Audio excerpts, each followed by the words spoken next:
Alright, my name is Gavin Peterson, and this is my third circuit. It's going to include the blinking LED and corresponding buzzer.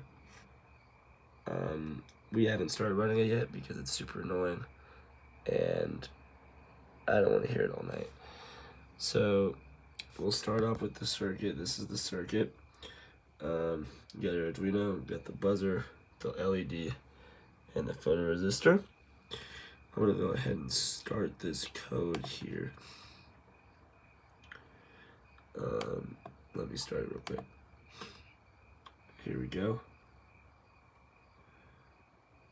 And let's go. So here we go.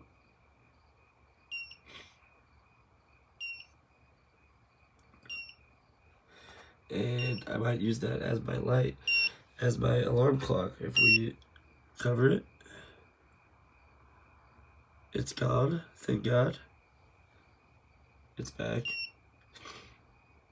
No good. Here is the code. Apologize for the blinking, the beeping. We initialized all our variables.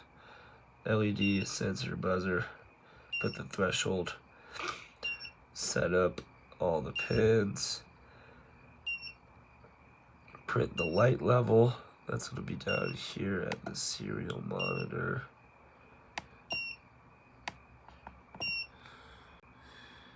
There we go.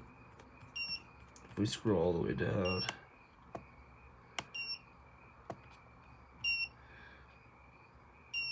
there you go. And of course we got the rest of the code there. Thank you.